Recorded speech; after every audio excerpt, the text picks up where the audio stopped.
सनातन धर्म का संस्थापक कौन? सबको आवाज क्लियर आ रही है मेरी?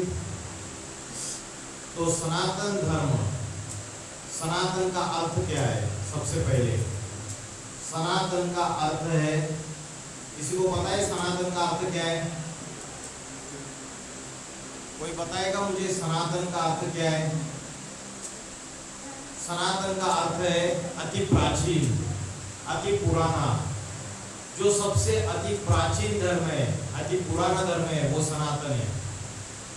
तो जो दूसरे दूसरे धर्म है वो अति प्राचीन नहीं कहेंगे उनको, क्योंकि जो दूसरे धर्म आए, इस्लाम धर्म स्थापन हुआ, बौद्ध धर्म स्थापन हुआ, क्रिश्चियन धर्म स्थापन हुआ, आदि शंकराचार्य द्वारा संन्यास धर्म स्थापन हुआ, गुरु नानक जी के द्वारा सिख धर्म स्थापन हुआ। ये जितने भी धर्म आए ये आज से 2-2,500 साल के पहले नहीं थे। ये सारे के सारे धर्म इन 2-2,500 साल में स्थापन हुए। लेकिन सनातन धर्म की जो संस्कृति है, कहते हैं कि सनातन धर्म की 5,000 साल पुरानी संस्कृति। तो सनातन का अर्थ है अति प्राचीन। तो भारत को विश्व का सबसे प्राचीन खंड माना जाता है। एक भारत ही ऐसा देश है जिसको अविनाशी देश कहा जाता है, अविनाशी खंड कहा जाता है। क्यों अविनाशी कहा जाता है? क्योंकि भारत की धरती पर परमात्मा का अवतरण होता है, और भारत की धरती पर परमात्मा आके, यही वो धरती है जहां पापों का अंत करके, पापी कलयुग का अंत करके नई दुनिया, सतयुग, सचखंड, स्वर्ग या राम राज्य स्थापन करते। तो परमात्मा स्वयं भारत में अवतरित होके ये राम राज्य स्थापन करते हैं, यह स्वर्ग की दुनिया स्थापन करते हैं, जिसके लिए मुस्लिम लोग बोलते हैं जन्नत, क्रिश्चियन लोग बोलते हैं पैराडाइज, और हिंदू लोग बोलते हैं स्वर्ग या वैकुंठ। सबने नाम अलग अलग दे दिए, लेकिन है वो एक ही चीज। जो सतयुग कहो, सचखंड कहो, वो स्वयं परमात्मा आके स्थापन करते हैं और भारत में करते हैं। तो भारत ये अविनाशी खंड है। जब सारी सृष्टि में प्रलय काल आता है, विनाश काल आता है, कयामत आती है या मास डिस्ट्रक्शन आता है, उस समय विनाशकारी देवता, जिसको संहार करता बोला है, कौन सी देवता है? 33 करोड़ देवी देवताओं में, जिसके लिए बोला कि तीसरा नेत्र खोला और सारी दुनिया में प्रलय आ गया। क्या बोलते उनको? शिव शंकर भोलेनाथ। महाकाल, काल माना मृत्यु और महाकाल माना महामृत्यु। तो जब सारी सृष्टि में जब महाविनाश मंडराया, कयामत का समय आ गया, तो परमात्मा ने आके स्वयं भारत की धरती पर आके ऐसा ज्ञान दिया, जिस ज्ञान से वो ज्ञान जो है वो आत्मज्ञान दिया। कोई भौतिक पढ़ाई आके नहीं पढ़ाई। आज जो पढ़ाई पढ़ाई जाती है, कौन सी पढ़ाई पढ़ाई जाती है? पेट भरने की सीमित पढ़ाई पढ़ाई जाती है, जिससे पेट भर सकते हैं। इंजीनियर बनने की, डॉक्टर बनने की, वकील बनने की, अलग अलग तरीके की पढ़ाई पढ़ाई जाती है। लेकिन परमात्मा आके अध्यात्म की पढ़ाई पढ़ाता है। अधि माना अंदर और आत्मा, आत्मा के अंदर का जो ज्ञान है वो बताता है।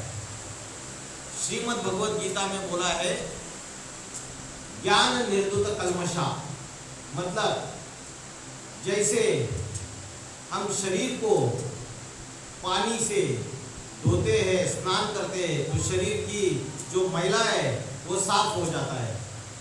वैसे आत्मा के ऊपर जो अनेक जन्मों के पाप कर्मों का जो मैला चढ़ा हुआ है वो कैसे साफ होता है? वो साफ करने के लिए क्या चाहिए? पानी चाहिए, कौन सा जल चाहिए? ज्ञान जल चाहिए। कौन सा जल चाहिए? ज्ञान जल। और वह ज्ञान जो स्वयं परमात्मा आके देते हैं, जिसके लिए श्रीमद् भगवत गीता में बोला है, नहीं ज्ञानेन सदृशम पवित्रम यह विद्यते। इस अध्यात्म ज्ञान के सिवाय इस सृष्टि में कोई भी वस्तु पवित्र नहीं है। जो ज्ञान स्वयं परमात्मा ने अपने मुख से सुनाया, कौन सा ज्ञान है वो? गीता ज्ञान। क्योंकि श्रीमद् भगवत गीता ये एक ही ऐसा ग्रंथ है जो भगवान वाच है। बाकी कोई भी धर्म ग्रंथ है, चाहे बाइबल हो, चाहे कुरान हो, चाहे धम्मपद हो, चाहे ग्रंथ साहब हो, उसमें कहीं भी भगवान वाच नहीं लिखा है। लेकिन श्रीमद् भगवत गीता में भगवान वाच लिखा है। लेकिन आज श्रीमद् भगवत गीता का ज्ञान हम भूल चुके हैं, हमारे धर्म ग्रंथ का ज्ञान भूल चुके हैं, हमारे धर्म का जो संस्थापक है, जो धर्म पिता है, उसको हम भूल चुके हैं। हमें पता ही नहीं है सनातन धर्म किसने स्थापन किया, कब स्थापन किया। बाकी दूसरे जितने भी धर्म है वो किसने स्थापन किए, कब स्थापन किए, सबको पता है। गुरु नानक जी ने 500 साल पहले सिख धर्म स्थापन किया।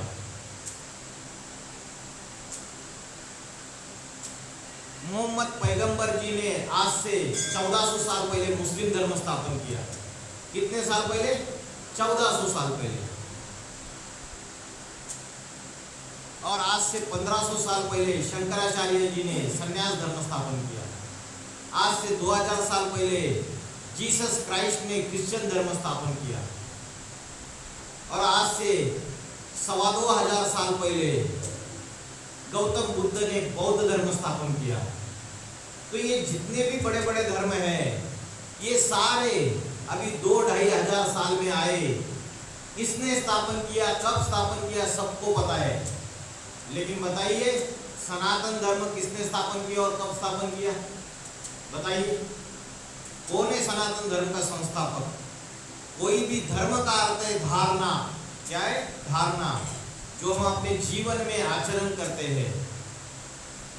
दूसरे दूसरे धर्म है, उनकी धारणाएं क्या है? अनेक अनेक धारणाएं, विपरीत धारणाएं, जो सनातन धर्म के विपरीत है।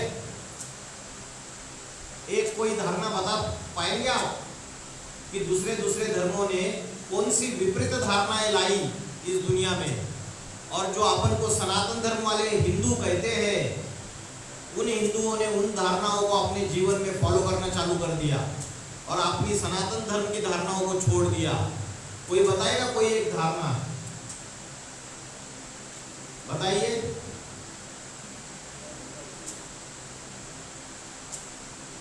हाँ जी, सनातन धर्म की धारणा,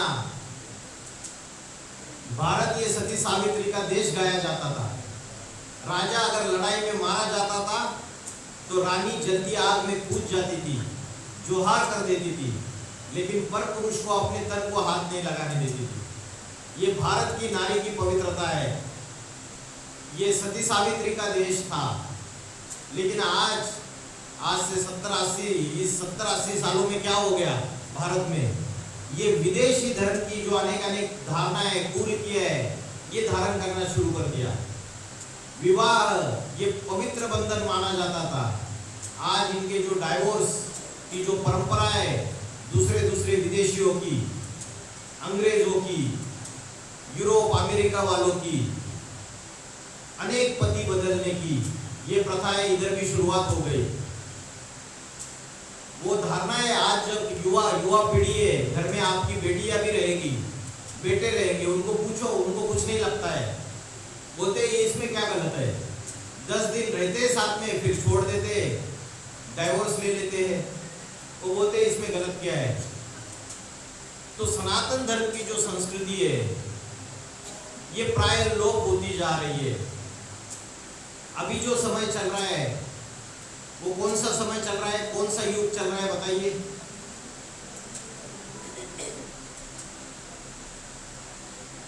कौन सा युग चल रहा है? कलयुग। कलयुग चल रहा है या घोर पापी कलयुग चल रहा है? घोर पापी कलयुग चल रहा है। जब ऐसा समय आता है और सनातन धर्म की जो धारणा है वो प्राय लोप हो जाती है, तो परमात्मा को स्वयं इस सृष्टि पे ये प्राय लोप हुई सनातन धर्म की धारणाओं को पुनर्स्थापित करने के लिए इस सृष्टि पे अवतरित होना पड़ता है। वही आके अनेक आसुरी वृत्तियों का, राक्षसी वृत्तियों का विनाश करके, अनेक धर्मों का विनाश करके एक सद्धर्म स्थापन कर सकता है। मुझे बताइए, कोई घड़ा है दूध से भरा हुआ, और उस दूध के भरे हुए घड़े में एक हल्का सा, एक ड्रॉप, एक छोटा सा विष की बूंद डाल दी, विष की बूंद डाल दी, तो पूरा दूध क्या हो गया? विषैला हो गया ना। और विषैला हो गया, अभी उस विष को आपको निकालना है, तो आप ऊपर से कितना भी दूध डालते रहो, डालते रहो, डालते रहो, विष निकल जाएगा क्या? नहीं निकलेगा ना। तो क्या गलती हुई कि ये दूसरे जो धर्म आए, इस्लाम धर्म आया, इस्लाम धर्म आया तो आपस में भाई बहन आपस में शादी करने लगे, आपस में देह का सुख भोगने लगे। तो ये सनातन धर्म की जो धारणा है ये उससे खंडित होने लगी, क्योंकि कच्चे हिंदू दूसरे धर्मों में कन्वर्ट होने लगे। तो ये दूसरे धर्म आए, इस्लाम आया, क्रिश्चियन आया, दूसरे अनेक धर्म आए। उन्होंने क्या किया? विपरीत धारणाओं का, विकृतियों का विष डाला। इसमें विष डाला, जो सनातन धर्म की जो ओरिजिनल धारणा है उसके अंदर विष डाल दिया। और कौन सा विष डाला? बताइए कौन सा विष डाला? जो 5 विकार है, काम, क्रोध, लोभ, मोह, अहंकार, इन 5 विकारों का विष डाला। यही रावण के 5 मुख है। रावण के 10 मुखों में से 5 मुख, ये जो 5 विषय विकार है, तो कौन से धर्म में कौन सा विष डाला? बताइए इसमें से। काम का अर्थ क्या है? काम का अर्थ है कामना, इच्छा, और इच्छाओं में प्रबल इच्छा कौन सी है? काम को विकार कहा जाता है ना। तो कौन सा विकार है ये? बताइए कौन सा विकार है? बताइए। काम विकार। काम विकार का अर्थ क्या है? विषय वासना। क्या है? विषय वासना। जो पुरुष और स्त्री इंद्रियों का भोग भोगते हैं। तो ये जो दूसरा धर्म आया, इस्लाम धर्म, इन्होंने काम विकार को लाया, रावण का एक मुख। क्रिश्चियन धर्म आया, इन्होंने कौन सा विकार लाया? पता है? क्रोध। इतने क्रोधी होते हैं कि सारी दुनिया का विनाश कर देते हैं। फिर प्रॉफेट मोहम्मद के द्वारा 1500 साल पहले मूर्ति पूजा का खंडन करके मुस्लिम धर्म की नई धारणाएं स्थापित की गई। पहले मूर्ति पूजा करते थे जो इस्लाम वाले, प्रॉफेट इब्राहिम ने इस्लाम धर्म की स्थापना की थी, वो पहले मूर्ति पूजा करते थे। बाद में प्रॉफेट मोहम्मद साहब आए, उन्होंने मूर्ति पूजा को बंद करवा दिया। बोले एक अल्लाह ताला की इबादत करनी है। मूर्ति पूजा, मूर्तियों को तोड़ दिया, खंडित कर दिया। तो जो ये मुस्लिम आक्रांताएं आए, इन्होंने क्या किया?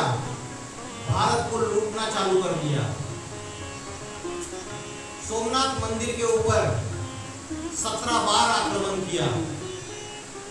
यहाँ की धन संपत्ति, हीरे जवाहिर, सोना चांदी, रतन सारे लूट के लेके गए। कौन सा वो? मोहम्मद गजनवी। ये मोहम्मद गजनवी ने 17 बार आक्रमण किया और सब कुछ लूट के लेके गए। मुझे बताइए, भारतवासी जो भारत के राजाए थे, क्या उन्होंने कभी आजू बाजू के देशों के ऊपर या आजू बाजू के प्रांतों के ऊपर आक्रमण करके वहां की संपत्ति लूट लाई, अपना विस्तार किया? ऐसा कभी हुआ है? वो तो सुख से, शांति से भारत सोने की चिड़िया था, आदर्श देश था। लेकिन ये मुस्लिम आक्रांताएं आए और इन्होंने भारत की धन संपत्ति लूट के, ये लुटारू थे। इसलिए जो तीसरा विकार है लोभ, लोभ माना लालच, दूसरों को छीन के लेने की वृत्ति, ये तीसरा रावण का मुख आ गया।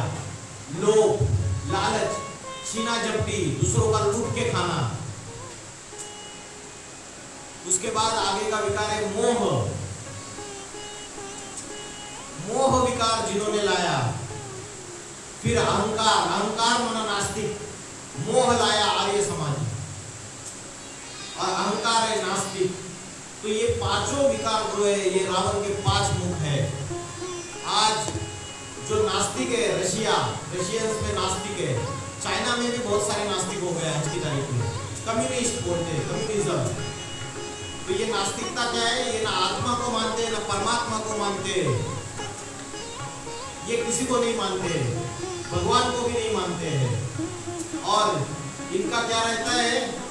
ये बोलते हैं जो हमने साइंस की जो इजाद की है, ये साइंस के साधन बनाए, ये बड़े बड़े न्यूक्लियर बॉम्ब बनाए हमने, ये न्यूक्लियर वेपन्स बनाए, ये हथियार बनाए, यही सब कुछ है, भगवान कुछ होता नहीं है। तो आज दुनिया, आज का युवा पीढ़ी कहाँ जा रहा है? नास्तिकता की तरफ जा रहा है या नहीं जा रहा है? उनको पता ही नहीं है। पढ़ाई पढ़ते, फिर ये रशिया, अमेरिका, ये इस जगह जाते और इनके बुद्धि में से आत्मा, परमात्मा का ध्यान, भगवान का ज्ञान सारा हट जाता है। सारी सनातन धर्म के संस्कार, संस्कृति हट जाती है और नास्तिकता की तरफ जाते हैं। तो ये जो 5 विकार है, ये रावण के 5 मुख है। तो साइंस के घमंड और अहंकार से ये सारी दुनिया का विनाश लाने वाले हैं। ये रशिया और अमेरिका, ये 2 बिल्ले हैं, ये 2 बिल्ले आपस में लड़ाई झगड़ा कर रहे हैं। पिछले कई वर्षों से शीत युद्ध चल रही है दोनों के बीच में, रशिया और अमेरिका के बीच में। तो ये जो 5 विकार हैं, रावण के 5 मुख और प्रकृति के 5 तत्व, जल, वायु, अग्नि, पृथ्वी, आकाश, ये बचे हुए रावण के 5 मुख। आज बताइए, ये जल, वायु, अग्नि, पृथ्वी, आकाश, ये कलयुग में अभी तामसी रूप धारण कर चुके हैं या नहीं चुके? अभी कभी इतनी बरसात हो जाती है कि किसान की सारी फसल डूब जाती है। जल, अग्नि, अग्नि का तांडव जब होता है, बड़े बड़े एटम बम फटते हैं, वो अग्नि की ज्वालाएं निकलती है, घर घर बर्बाद कर देते हैं, समाज को, देश को बर्बाद कर सकते हैं। वायु, बड़े बड़े तूफान आते हैं, सुनामी आता है। पृथ्वी, भूकंप आते हैं, बड़े बड़े ज्वालामुखी फटते हैं। और आकाश, तो ये 5 तत्व जो है वो अपना तामसी रूप धारण कर चुके हैं। तो रावण के 10 मुख हो गए ना, 5 विकार, काम, क्रोध, लोभ, मोह, अहंकार, और 5 ये प्रकृति के 5 तत्व, ये सारे धरती विकराल रूप क्यों धारण कर चुकी है? अभी तुर्कस्तान में भूकंप आया था, क्यों? अनेक राज्यों में, देशों में भूकंप की संभावना है आज की तारीख में। क्यों? क्योंकि धरती माता है, धरती माता के ऊपर पापों का बोझा बढ़ता चला जा रहा है। तो धरती माता के ऊपर पापों का बोझा बढ़ेगा तो वो भूकंप लाएगी, ज्वालामुखी फटेंगे, त्राही त्राही मचेगी। तो ये जो सारा समय है, ये रावण राज्य फैला हुआ है। ये रावण के 10 मुख काम कर रहे हैं आज दुनिया में, 10 धर्मों के रूप में। ये 10 धर्म, रावण के 10 मुख है और 10 मुखों से रावण 10 प्रकार की बातें कर रहा है, जिसके लिए बोलते तुंडे तुंडे मतिर भिन्ना। ये 10 प्रकार की बातें चल रही है। कौन सा धर्म कौन सी बातें कर रहा है, और सारे आपस में लड़ाई झगड़ा कर रहे हैं। देश आपस में लड़ रहे हैं, समाज आपस में लड़ रहे हैं, राज्य आपस में लड़ रहे हैं, घर घर में झगड़े हैं, जाति जाति में झगड़े हैं। तो ये रावण राज्य पूरी तरीके से फैला हुआ है। तो जब विनाश का समय आता है तब परमात्मा स्वयं आके इस रावण का अंत करते हैं। क्या करते हैं? रावण का अंत करते हैं और नया राम राज्य स्थापन हो जाता है, जिसको सतयुग बोलते हैं। तो मैंने बोला कि भारत की एक ही धरती जो है वो अविनाशी धरती है। बोला ना, यहां से मेरी शुरुआत हुई थी, फिर हम आगे चले गए। याद आ रहा है? भारत ये एक ही धरती है, भारत ये एक ही खंड है जो अविनाशी खंड है, जिसका कभी विनाश नहीं होता है।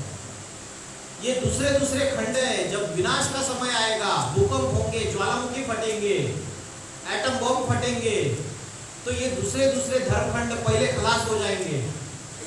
ये अमेरिका आज से 500 साल पहले वर्ल्ड के नक्शे पे नहीं था।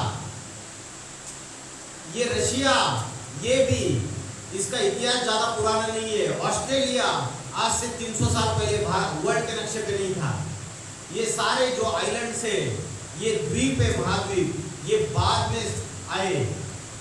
इनका हिस्ट्री नया नया हिस्ट्री है, ज्यादा पुराना हिस्ट्री नहीं है इनका। तो ये जितने भी धर्मखंड बाद में आए, ये पहले पहले फिर से महासागर की गर्त में चले जाएंगे और ये सारी सृष्टि धीरे धीरे विनाश को पाएगी। लेकिन भारत जहाँ भगवान अवतरित होती है, वो अविनाशी धरती है, उसका कभी विनाश नहीं होता है। इसके लिए बोला है, महाकाल की शरण में जो जाएगा उसको काल क्या खाएगा। तो उस परमात्मा शिव शंकर भोलेनाथ को, जो साधारण मनुष्य शरीर में कलयुग के अंत में अवतरित हो जाते हैं, तो उनको जो व्यक्ति पहचानता है तो वो प्रकृति जीत बन जाता है। प्रकृति जीते सो जगत जीत। प्रकृति विकराल रूप धारण करेगी आगे आने वाले समय में, लेकिन परमात्मा के जो बच्चे रहेंगे उनके ऊपर उसकी आँच नहीं आएगी, क्योंकि परमात्मा जब आते हैं वो आत्मा और शरीर दोनों को पवित्र बनाने का ध्यान देते हैं। आज हमारी आत्मा मैली हो चुकी है, शरीर पाप कर्मों में डूबा हुआ है, जिसका असर आत्मा के ऊपर हो रहा है। तो परमात्मा आके भारत की धरती पर आकर इस नरक की दुनिया को बदल के स्वर्ग स्थापन करते हैं। तो भारत की धरती ये अविनाशी खंड है। तो जैसे भारत ये प्राचीन खंड है, तो ये जो सनातन धर्म है उसका जो धर्म पिता है वो भी प्राचीन है। तो सनातन धर्म का धर्म पिता कौन? सनातन धर्म सभी धर्मों का मूल बीज है। जैसे कोई बीज होता है, उस बीज से क्या निकलता है? सारा वृक्ष तैयार हो जाता है। तना निकलता है, टहनियाँ निकलती है, पत्ते निकलते हैं, फूल निकलते हैं, फल निकलते हैं। वैसे ये सृष्टि का वृक्ष है, और इस सृष्टि रूपी वृक्ष का जो बीज है वो स्वयं परमात्मा है। श्रीमद् भगवद गीता में बोला है, उद्र मूलम अधशाक अश्वत्थम प्राहुर्व्ययम्। ये ऐसा अश्वत्थ वृक्ष है, ये ऐसा कल्प वृक्ष है, भगवद गीता में बोला है, जिसकी जड़ें जो है वो ऊपर की ओर है और उसकी टहनियाँ नीचे की ओर है। अधोमुखी टहनियाँ है और ऊर्ध्वमुखी जड़ें है। ये तो उल्टी बात है। हमेशा कोई वृक्ष होता है तो जड़ें नीचे की ओर होती है और जो टहनियाँ होती है वो ऊपर की ओर होती है। लेकिन श्रीमद् भगवद गीता में बोला है, उद्र मूलम अधशाखम्। तो ऐसा क्यों बोला है? क्योंकि ये जो वृक्ष है, ये वृक्ष का बीज स्वयं परमात्मा है। परमात्मा ने आके स्वयं सनातन धर्म की श्रेष्ठ धारणाओं का, ज्ञान का बीज बोया है। कभी तो बोया होगा, कब बोया, कैसे बोया, कैसे आके इस सृष्टि में कार्य किया, ये हमको किसी को पता नहीं है। हम सिर्फ महिमा करते रहते हैं भगवान की, कि भगवान आए, उन्होंने ब्रह्मा के द्वारा नई सृष्टि की स्थापना की, शंकर के द्वारा विनाश किया और नई दुनिया सतयुग की पालना विष्णु के द्वारा की। लेकिन वो क्या आकाश में बैठ के ये सारा कार्य करते हैं? इसी सृष्टि पे आकर वो कार्य करते हैं। और आपने बोला कि उन्होंने तो कार्य किया था, लेकिन अभी हम बोल रहे ये जो सृष्टि का चक्र है ये गोल गोल घूमता रहता है। जैसे जल चक्र घूमता है, वैसे ये सृष्टि का चक्र भी गोल गोल घूमता है। जैसे सतयुग के बाद त्रेता युग, त्रेता युग के बाद द्वापर युग और द्वापर युग के बाद कलयुग आता है। तो ये जो सृष्टि है ये 4 युगों से पसार होती है। तो परमात्मा जो है वो फिर से अभी कलयुग, पापी कलयुग आ गया और फिर से अधर्म का बोलबाला हो गया। तो जब ऐसा समय आता है तो परमात्मा फिर से अवतरित होते हैं साधारण मनुष्य तन में। अभी अवतरित हो चुके हैं वर्तमान में, वो अवतरित होके इस पापी पतित सृष्टि का विनाश कराते हैं और पावन सृष्टि आत्मा को पवित्र बनाने का ज्ञान देते हैं, शरीर को पवित्र बनाने का ज्ञान देते हैं और नई दुनिया सतयुग स्थापन करते हैं। तो ये जो जड़े हैं ये श्रीमद् भगवत गीता में बोला ऊपर की ओर है और जो शाखाएं वो नीचे की ओर है।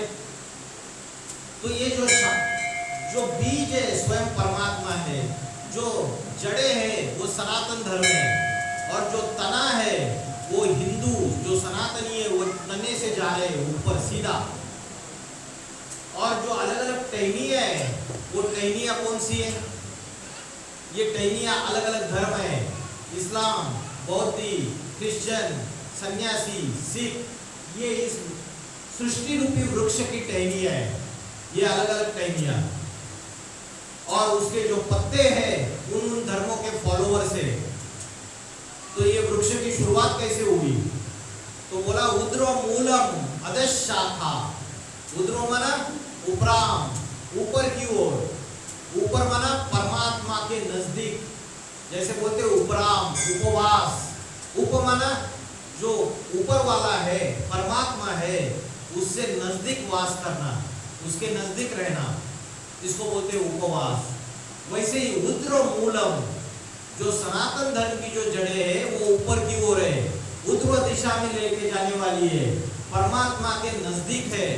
परमात्मा ने जो श्रीमद् भगवत गीता में सनातन धर्म का ज्ञान दिया है उस ज्ञान को फॉलो करने वाले हैं।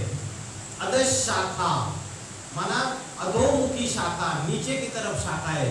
लेकिन ये जो दूसरे धर्म है ये क्या है? ये अधत नीचे लेकर जाने वाले हैं, पतित बनाने वाले हैं। पतित माना नीचे गिरना, पतित माना नीचे गिरना।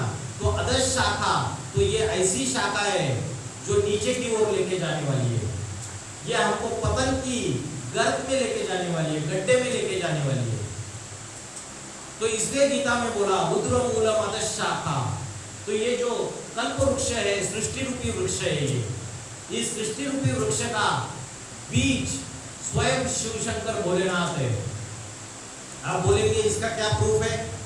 श्रीमद् भगवत गीता में बोला है बीजम माम सर्वभूतानाम। क्या बोला है? बीजम माम सर्वभूतानाम विद्धि पार्थ सनातनम। मैं सारे इस संसार का बीज हूँ, मैं स्वयं इस सृष्टि रूपी वृक्ष का बीज हूँ। मुझे पहचानो, जो मुझे पहचानता है उसके पापों से मुक्त हो जाता है। श्रीमद् भगवत गीता में बोला है बुद्धिर मताम अस्मि तेजस विनाहम। मैं बुद्धिमानों की भी बुद्धि हूँ। कौन बोल रहे? भगवान स्वयं बोल रहे गीता में, मैं बुद्धिमानों की भी बुद्धि हूँ, मैं तेजस्वी पुरुषों का भी तेज हूँ। आज दुनिया में कितने तेजस्वी पुरुष है, स्त्रियां है, महिलाएं, लेकिन उससे भी तेजवान स्वयं परमात्मा है। मैं बुद्धिमानों की बुद्धि हूँ। आज बड़े बड़े वैज्ञानिक है, साइंटिस्ट, बड़े बड़े फिलोसोफर्स है, इंटेलेक्चुअल्स है, वकील है जिसको बुद्धिमान अधिवक्ता बोलते हैं, इंजीनियर से, डॉक्टर से, बुद्धिमान लोग हैं। लेकिन इन सभी के बुद्धिमानों से भी बुद्धिमान कौन है? वो स्वयं परमात्मा शिव शंकर भोलेनाथ है। तो वो सारी सृष्टि का बीज है, सनातन धर्म की धारणाओं का बीज स्वयं परमात्मा आके डालते हैं। श्रीमद् भगवत गीता में बोला है जगत अव्यक्त मूर्तिना। क्या बोला है? जगत अव्यक्त मूर्तिना। भगवत गीता में श्लोक आया है मया ततमिदं सर्वम जगत अव्यक्त मूर्तिना।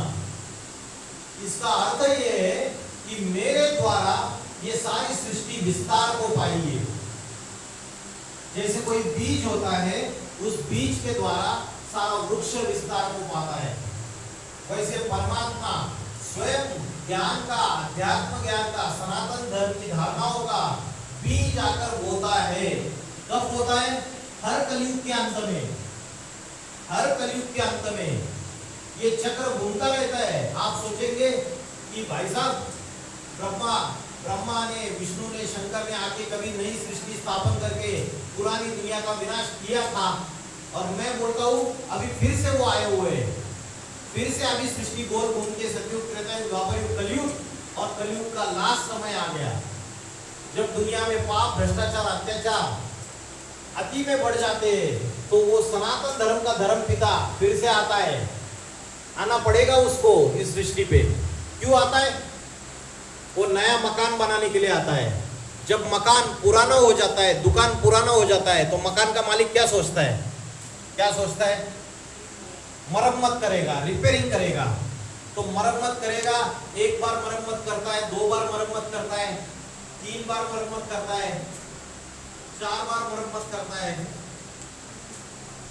5 बार मरम्मत करता है। लेकिन बार बार मरम्मत करने के बावजूद ये मकान और ही टूटा फूटा होता जाता है।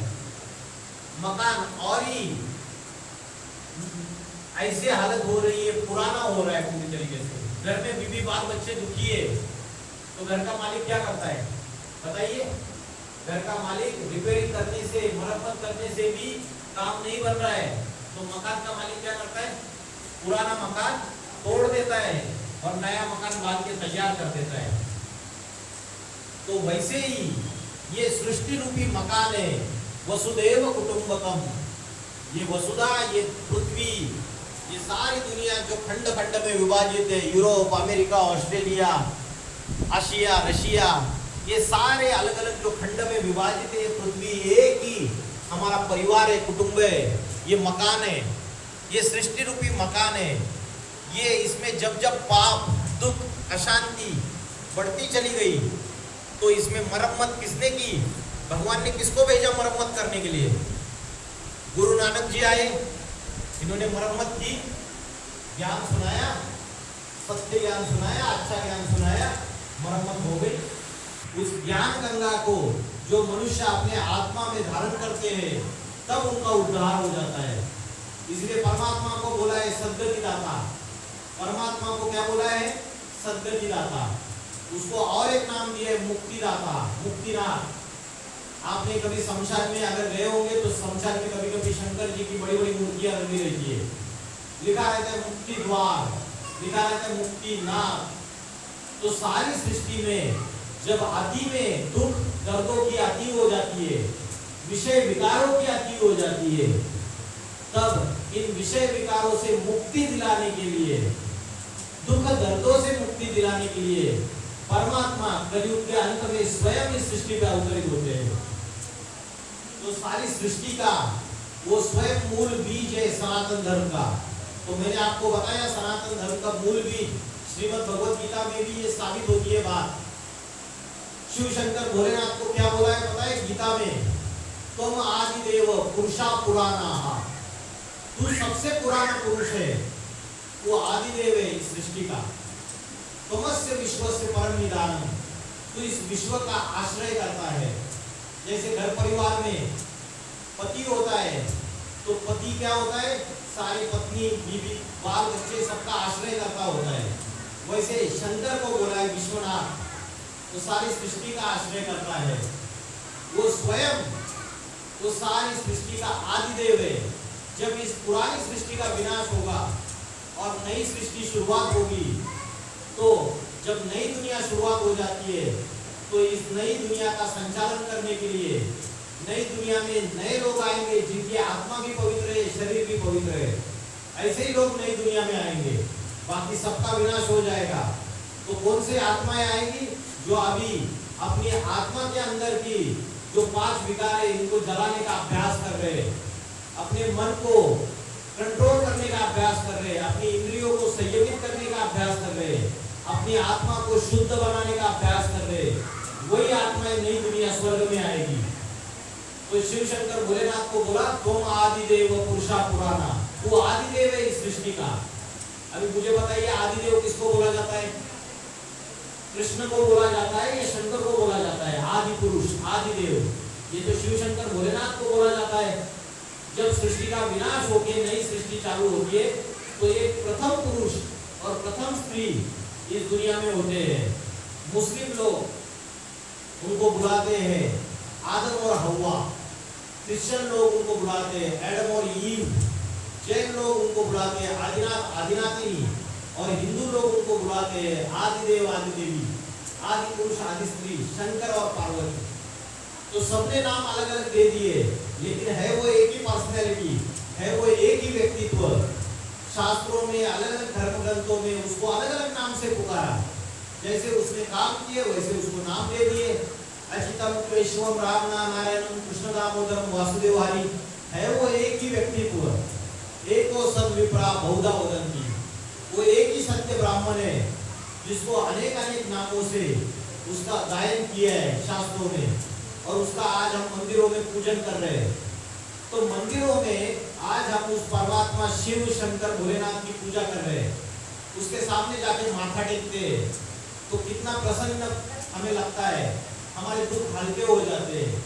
लेकिन अगर वो साक्षात प्रत्यक्ष रूप में, चैतन्य रूप में किसी साधारण मनुष्य में इस धरती पे अगर अवतरित हो गया तो बल्ले बल्ले हो गई। फिर परमात्मा को आके बंद करके क्या बोलते परमात्मा को, उसके सामने जाकर, हे भगवान त्वमेव माता च पिता त्वमेव, तू ही माता है तू ही पिता है। तो कभी तो आके वो किसी साधारण मनुष्य शरीर में अवतरित होके माता और पिता का उसने रोल प्ले किया होगा, कभी तो आके उसने बंधु सखा सभी रोल प्ले किया होगा। तो वो कौन सा समय है? वो समय है कलयुग के अंत का समय, जिसके लिए बोला है कलातीत कल्पांतकारी, वो कल्प का अंत करने वाला है। एक कल्प, कल्प क्या होता है किसी को पता है? कल्प कैसे बनता है? सतयुग, त्रेता युग, द्वापर युग और कलयुग, ये चार युग मिला के एक कल्प बनता है। तो परमात्मा जो है हर कल्प के अंत में, पापी कलयुग के अंत में इस सृष्टि में अवतरित होते हैं और पापों का अंत करके नई दुनिया लाते हैं। आपने सुना होगा कि कृष्ण द्वापर युग में आए और उन्होंने महाभारत युद्ध हुई और उसमें कौरवों का विनाश हो गया, यादवों का विनाश हो गया। क्या बोला है? मैं दुर्जनों का विनाश करता हूँ, पापियों का विनाश करता हूँ और सद्धर्म स्थापन करता हूँ।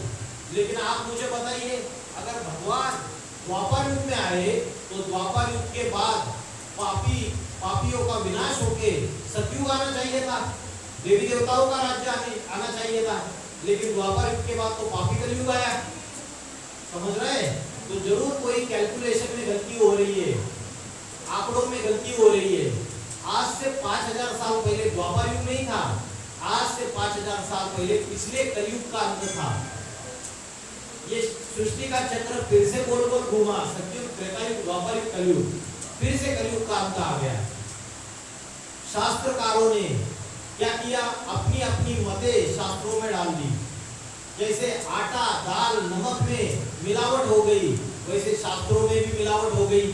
श्रीमद् भगवद गीता में भी मिलावट कर दी। शंकराचार्य जी ने अपनी गीता बताई, बोला आत्मा और परमात्मा एक ही है, हम ब्रह्मास्मि शिवोहम। माधवाचार्य ने अपनी गीता बताई, बोला आत्मा और परमात्मा अलग अलग है। रामानुजाचार्य ने अपनी गीता बताई, लोकमान्य तिलक ने अपनी गीता की व्याख्या की, रविंद्रनाथ टैगोर ने अपनी गीता की व्याख्या की। तो सबने गीता की अलग अलग टीका टिप्पणियां की, जिसकी वजह से गीता का जो मूल अर्थ है वो आज हम भूल चुके। अभी हमारे सामने भूसा पड़ा हुआ है, आटे में नमक मिसल सच्चाई रह गई है शास्त्रों में। हम सच्चाई भूल चुके हैं पूरी तरीके से, इसीलिए फिर से परमात्मा को अवतरित होना पड़ता है सत्य गीता ज्ञान सुनाने के लिए। आज गीता खंडित हो चुकी है पूरी तरीके से। परमात्मा आकर फिर से सत्य गीता ज्ञान सुनाते हैं और पापी सृष्टि को पावन बनाते हैं। तो हमारे विषय ये था कि सनातन धर्म का संस्थापक कौन। तो जितने भी धर्म पिताएं दिखाए हुए हैं, गुरु नानक जी के, आपने गुरु नानक जी की मूर्ति देखी है या चित्र देखी है? गुरु नानक जी की आंखें चढ़ी हुई है। ऐसी अवस्था है उनकी मन की कि जैसे इस दुनिया में होते हुए भी इस दुनिया से परे है। आंखें चढ़ी हुई है, ध्यान मग्न अवस्था है, चलते फिरते बोलते उठते बैठते एक ही अवस्था है। ये जो अवस्था चित्रों में दिखाई देती है, गौतम बुद्ध का चित्र देखो, उनकी भी आके चढ़ी हुई है, इसको बोलते हैं अव्यक्त अवस्था, निराकारी अवस्था। जो व्यक्त नहीं है वो अव्यक्त है। आत्मा व्यक्त है या अव्यक्त है, बताइए। अच्छा, शरीर व्यक्त है या अव्यक्त है? शरीर व्यक्त है, आंखों से दिखाई देता है, और आत्मा अव्यक्त है। किसी कोई व्यक्ति आत्मा के ध्यान में है तो उसके चेहरे से दिखाई देता है, उसकी अव्यक्त अवस्था है, निराकारी अवस्था है, ध्यान मग्न अवस्था है। उसके बाद आप जीसस क्राइस्ट का चित्र देखिए, उनकी भी आंखें चढ़ी हुई है, ध्यान मग्न अवस्था में। जैसे इस दुनिया में होते हुए उनको अपने शरीर की, इंद्रियों की, इस दुनिया की कोई भी ममत्व नहीं है, कोई भी मोह नहीं है, कोई भी लगाव नहीं है दुनिया में किसी भी पदार्थ से, प्राणी से, व्यक्ति से, अपने शरीर से, अपने शरीर की इंद्रियों से। तो ये जितने भी जीसस क्राइस्ट है, गुरु नानक है, ये गौतम बुद्ध है, इन सभी का जो पिता है, इन सभी का जो बाप है, इन सभी धर्म पिताओं का जो पिता है वो शिव शंकर भोलेनाथ है। शिव शंकर भोलेनाथ के सारे मूर्तियां, सारे चित्र ध्यान मग्न अवस्था में दिखाए हुए, उनको तपस्वी रूप में दिखाया हुआ है, हमेशा ध्यान में बैठे हुए, वैरागी अवस्था, याद की अवस्था। तो श्रीमद् भगवत गीता में एक श्लोक आया है, जगत अव्यक्त मूर्तिना, वो अव्यक्त है। तो आपने कभी देखा है कि कृष्ण के, श्री कृष्ण के कोई भी चित्र याद में या ध्यान में बैठे हुए, तो योगेश्वर कहो या आदि योगी कहो, ये शिव शंकर भोलेनाथ का गायन है, ना कि श्री कृष्ण का। हमने इस गहराई को समझा नहीं और शास्त्रों में अगड़म बगड़म हो गया। और मनुष्य जो सनातन धर्म का संस्थापक है, ऊंचा तेरा नाम, ऊंचा तेरा धाम, ऊंचा तेरा काम, जो विश्वनाथ है, जगन्नाथ है, उसको मनुष्य भूल गए और कृष्ण को भगवान समझ के बैठे। शिव शंकर भोलेनाथ भगवान एक है और देवी देवताएं अनेक होते हैं। तो देवी देवताएं तो 33 करोड़ है, लेकिन भगवान तो एक ही है, जिसके लिए गायन है सत्यम शिवम सुंदरम। वो एक ही सत्य है, शिव है। शिव माना कल्याणकारी, वो कभी अकल्याण नहीं कर सकता। इस सृष्टि का विनाश भी करता है तो उसमें भी कल्याण समाया हुआ है। पुराने धर्मों का विनाश करता है, पुरानी धारणाओं का विनाश करता है, पुरानी परंपराओं का विनाश करता है, पुरानी कुरीतियों का विनाश करता है। इन सब का विनाश करके एक सनातन धर्म की धारणाएं फिर से स्थापन करता है। तो इसीलिए शंकर को विनाशकारी देवता बोलिए, क्रांतिकारी देवता बोलिए। तो दुनिया में क्रांति लाता है, बाकी किसी के बस का काम नहीं है। आज के राजनेता तो भाषण ठोकने में ही होशियार है और वोट लेने में। वोट लेते रहो, दुनिया को झूठे आश्वासन करते रहो। अल्पकाल की प्राप्तियां इस कलयुग की दुनिया में मिल सकती है, लेकिन सदाकाल की सुख और शांति एक परमात्मा के सिवाय कोई दे नहीं सकता।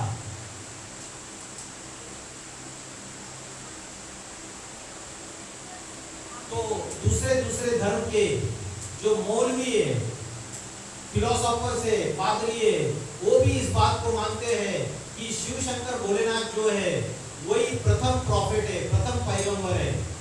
इनसे ही ये शंकर और पार्वती जगत माता और जगत पिता है। ये बात को मुस्लिम मौलवी भी मानते हैं। आज से 1-1.5 साल पहले मोहम्मद इलियास नाम के ये मौलवी है, इन्होंने इंडिया टीवी न्यूज चैनल में, जो नेशनल न्यूज चैनल है, उसमें एक इंटरव्यू दिया था। उन्होंने बोला कि शिव शंकर भोलेनाथ ही सनातन धर्म के मूल बीज है और ये जगत पिता और जगत माता है, और मुस्लिम धर्म सनातन धर्म से ही निकला हुआ है। आप उनके आवाज से ही सुनिए।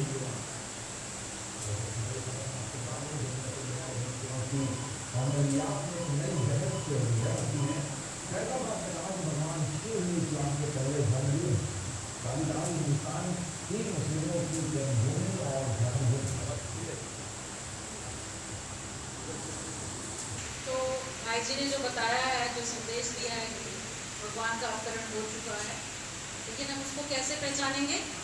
उसको हम उसी के महावाक्य सुनेंगे तभी पहचानेंगे। तो हम लोग 1 हफ्ते का कोर्स कराते हैं ऑनलाइन, फोन पे ही घर बैठे आप इसका लाभ उठा सकते हैं। हमारा चंडीगढ़ में भी एक सेंटर है, 45C सेक्टर में बुडेल कोई जगह होगी, ठीक है। हम लोग तो दिल्ली से आए हैं, बुडेल जगह है, वो हमारा सेंटर है। आप वहाँ जाके भी कोर्स कर सकते हो, ठीक है। घर बैठे भगवान मिल गया, वो समय चल रहा है, तो आप अपने नंबर दीजिए, हम लोग आपको कोर्स कराएंगे। और अभी मैं यहाँ के प्रधान जी को बुलाना चाहूँगी, वो आके 2 शब्द कुछ कहें या बताएं।